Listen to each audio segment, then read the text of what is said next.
Una, big shoutout sa'yo, Maurice Kulit 27. Ito sabi niya, hi sir, magkano 1 gallon mo na honey pang resell po? Magre-resell ka, boss. Boss, may katanungan ako sa'yo. Itong plano mong 1 gallon, ire-resell mo siya as gallon talaga? Or plano mong kunin yung honey sa gallon na bibilhin mo tapos ire-repackage mo sa sarili mong bote at saka sarili mong stickers?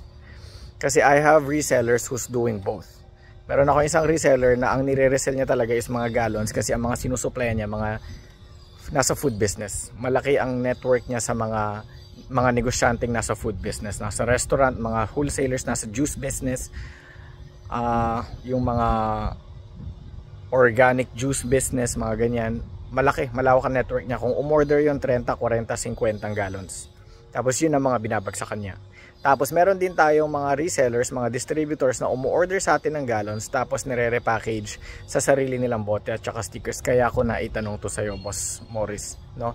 Pero sa wholesale, I can give it to you 1,195 if you want.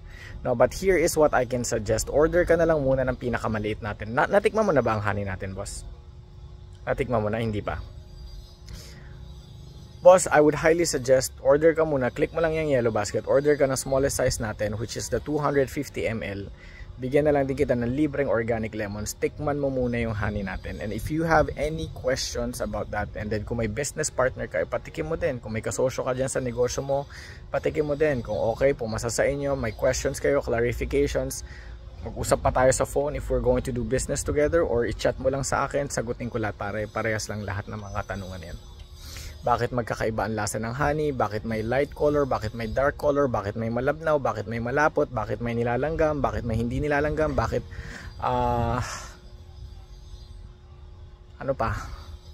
Ano ibig sabihin pag nag-crystallize yung honey? Ano ibig sabihin pag hindi? Pare-parehas lang yan, boss. I've been doing this for almost a decade na. It's the same exact question, no? Questions. Maraming salamat sa pag-message, sa pag-PM sa akin. If you have any more questions, mensahe lang. Pero yun ang masasuggest ko sa'yo. Order ka na lang muna ng maliit. At least your risk is very low compared sa tatalon ka tapos libo-libo kagad ipapakawala mo, no? Maraming salamat. Ingat palagi.